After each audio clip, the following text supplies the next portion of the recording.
Welcome back to Business AM. This is Metropole Television. My name is Simba Elijah Selfcare again. Good. Now, everybody is quite aware, therefore, that the COVID-19 pandemic has changed the way in which we view our lives.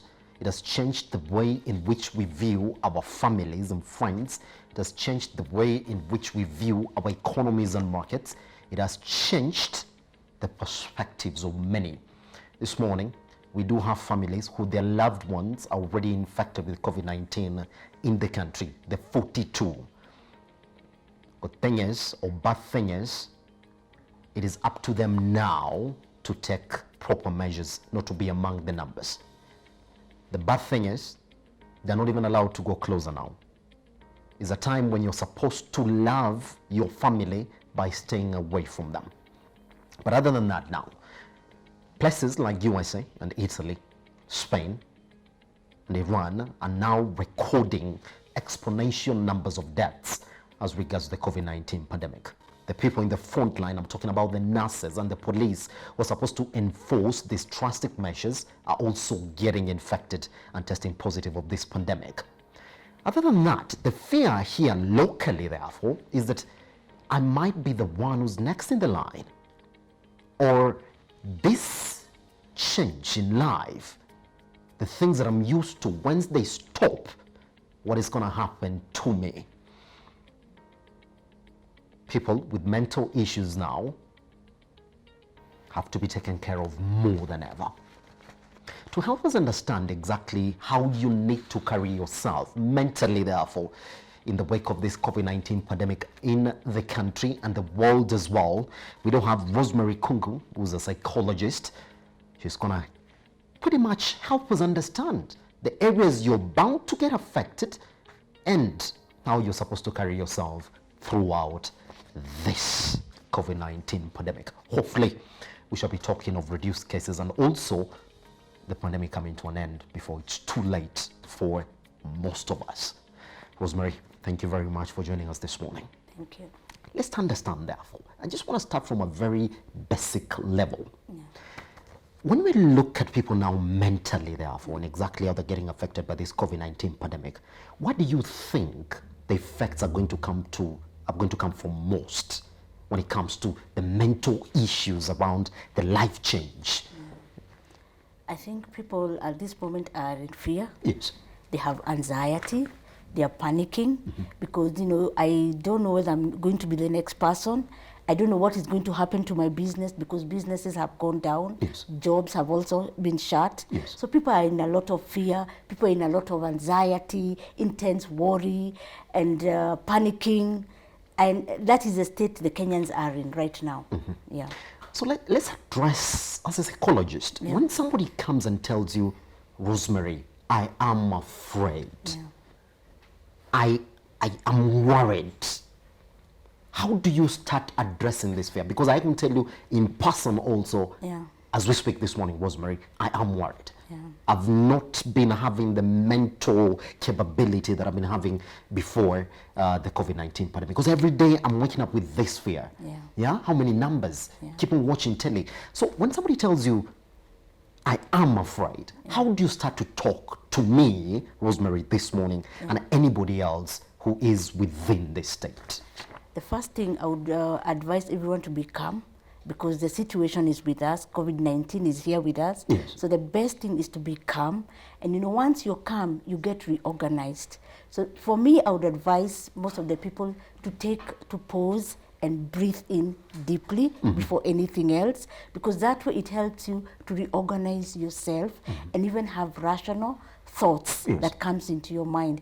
Another thing is to avoid the irrational thoughts. We have so much on the social media, we have so much everywhere, everything about COVID-19. If you feel that you're not comfortable and you feel that if the news that is around you is too much, it's always good to let everyone know that I'm not comfortable.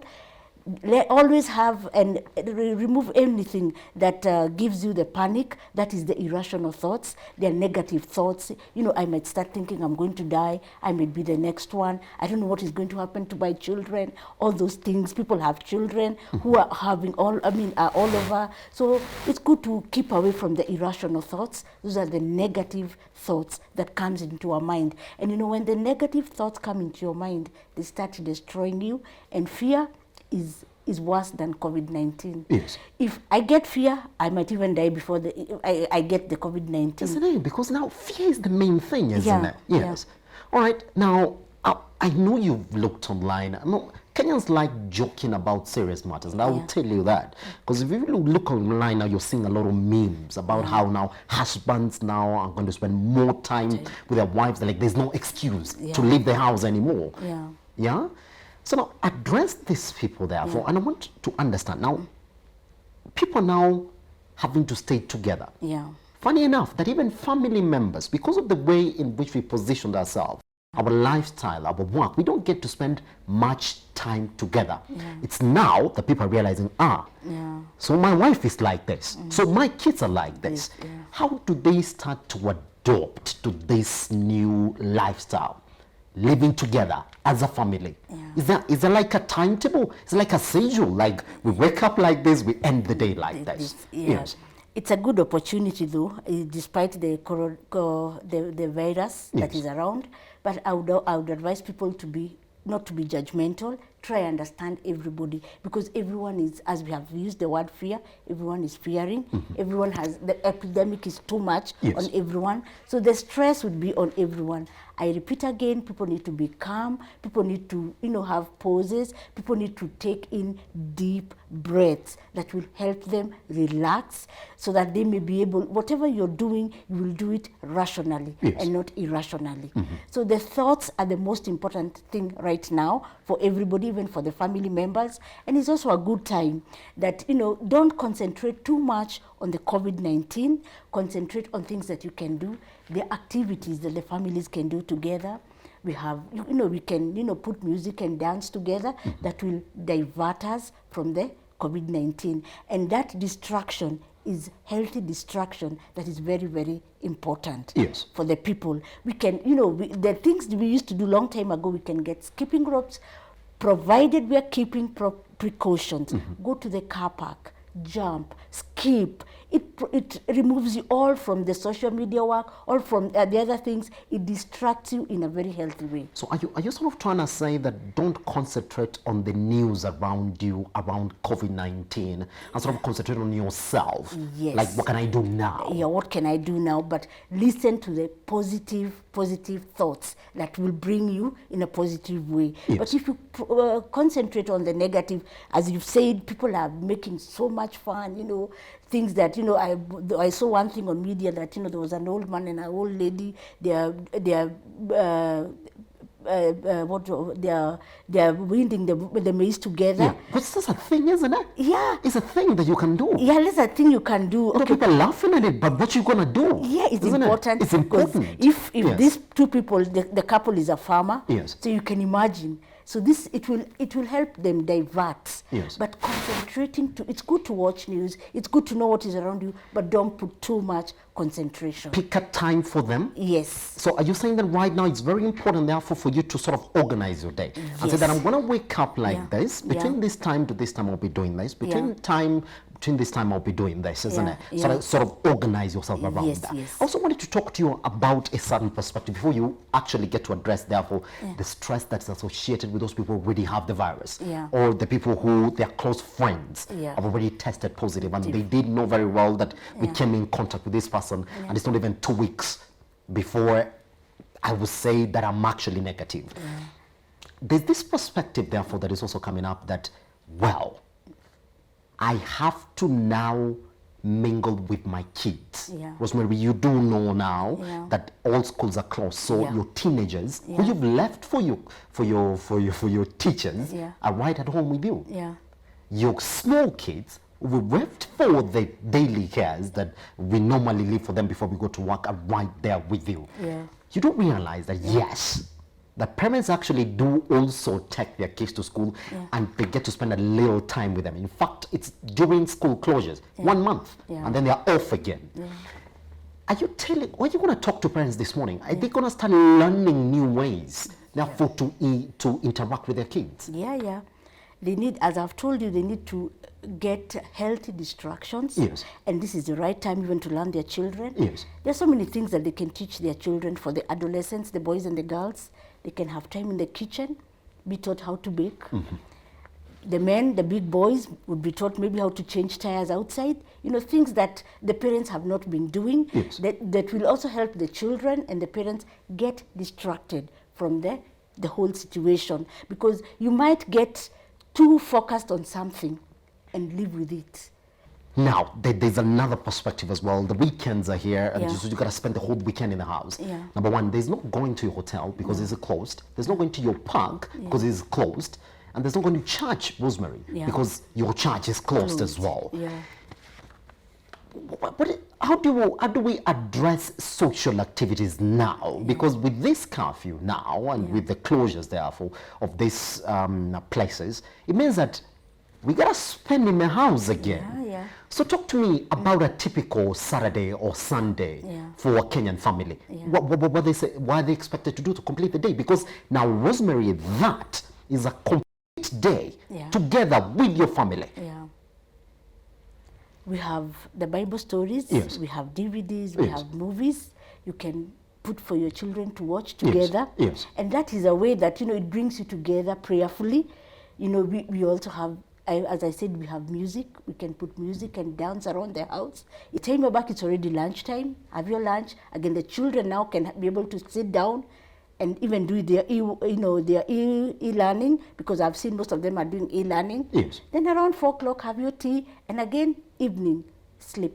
So it's time for us to interact, and again, I say, in a healthy way, to help us, you know, remove all the irrational thoughts that come, because the irrational thoughts come and will destroy us. And I've said before, fear is worse than coronavirus. It's worse than the COVID-19. So once we get the fear itself, it will destroy us. It will make us panic. We'll have intense fear, and you can imagine in a house where everyone is worried, what happens? That's where the problem begins. But when everyone is relaxed, you know, and I've said, if you feel that the panic is too much, sit down. We don't even meditate. You can go to a quiet room. Everyone try and meditate. Take in deep breath. They help you to relax and calm the body. And once you're calm, the stress goes away. It starts going away. And you start now, you know, the intense worry starts getting away, so you'll be calm and everything will look okay. Let's therefore graduate this conversation, therefore, Rosemary, to the people now who already have the virus. And I can actually tell you that what is synonymous online about the COVID-19 pandemic is that it is thorough, in the sense that most people are dying. But in reality, majority of the numbers we're getting are recovery rates. In fact, the death ratio from COVID-19 to the number of people recovering is quite tiny. It's quite tiny.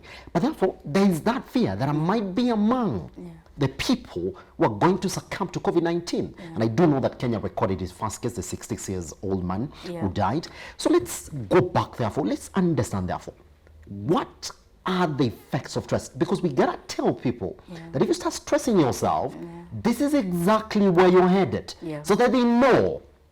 So let's tell them, what are these? Someone who's really stressed, and some of them could be right now. What are the symptoms of stress that they should be looking out for, just to know that I'm in that danger zone of stress? One of the symptoms for stress is you can't think rationally. Sweating, panicking, getting worried, and, you know, getting overly sad. You just get sad overly. You don't even know what to do. You cannot even concentrate on anything, and your focus is shifted. You start sweating, very fast heartbeats. All those are symptoms of panic. Well, friends of mine were telling me the other day that that some of their close relatives who sort of doubt that the people who've already tested positive for COVID-19, they were in contact with them, that they're exhibiting symptoms of even lack of appetite and lack of food. Yeah. So are these the symptoms of stress also now, as they keep on thinking and saying, well, I gotta wait for 2 weeks to know whether I'm okay or not? Yeah. Are those the symptoms therefore? Yeah, they are, because as I've told you, you don't focus. Yes. So you don't even focus on even on yourself. You don't have any self-care. Yes. You don't even take care of yourself. That is a symptom of panicking and worrying and anxiety, Yes. which can destroy you totally. Yes. So it is good to be calm, good to take your breath, deep breath, that will help you calm slowly.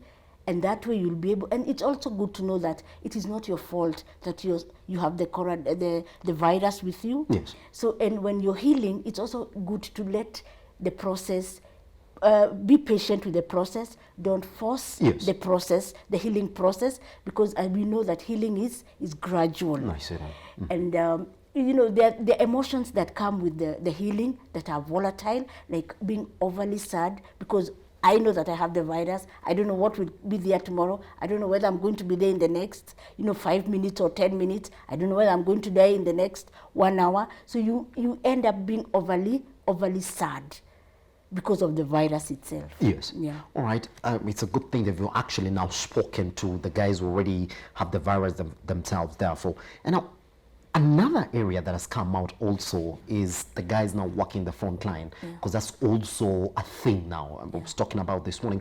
I've looked at how nurses now are getting affected by the COVID-19 virus, because you gotta do your job. Like, that's your job. Yeah. That's what you signed for. Yeah. The police department's already out as well, trying to interact with these people. That's your job. Yeah. So you even gotta guard these quarantine facilities. Yeah.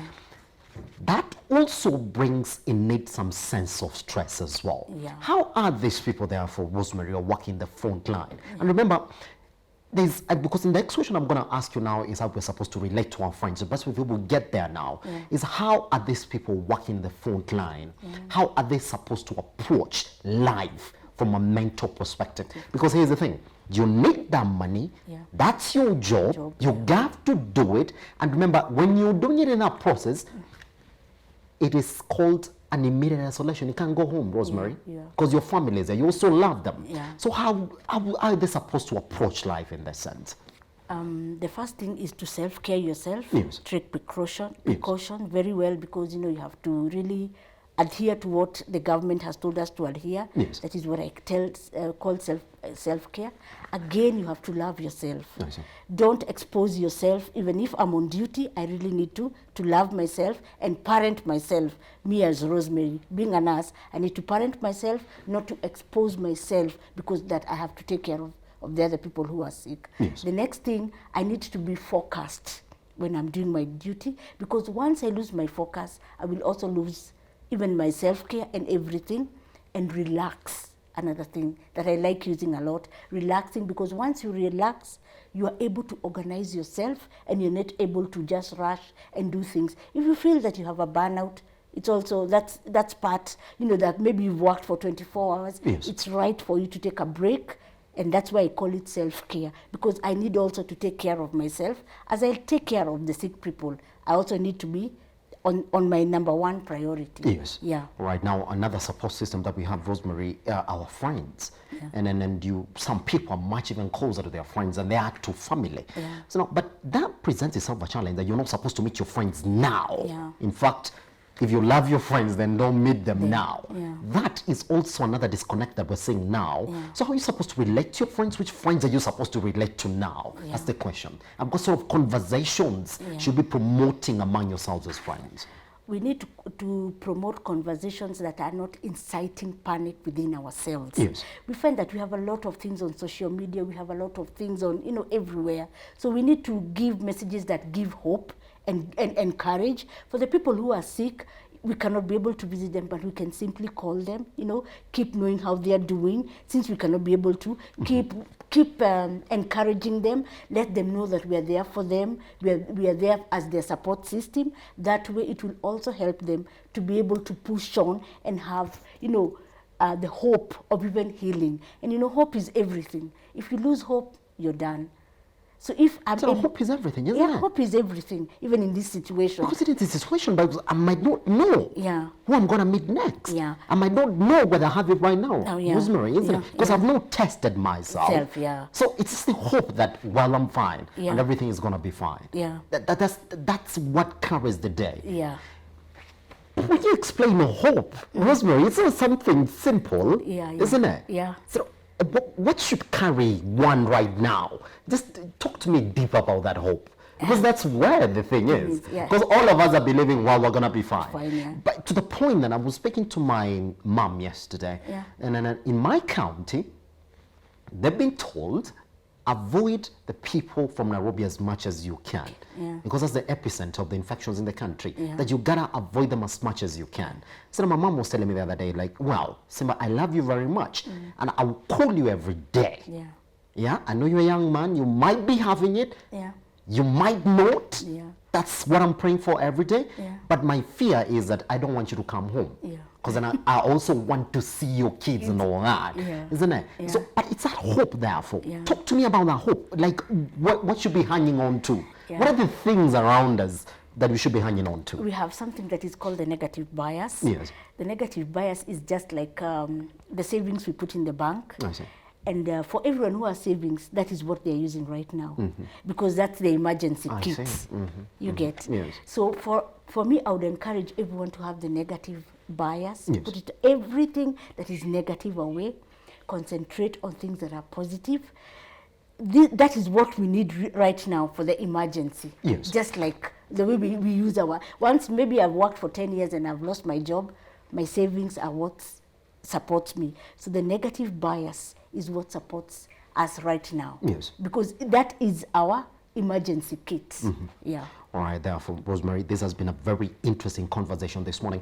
But I just want to get your 2 cents, therefore, Yeah. on exactly how you've seen us handle the COVID-19 pandemic. Now we're into a curfew. We don't know exactly whether it's going to be extended or not. We don't know what other measures that the government will be taking, because we do have a rise in the cases as well.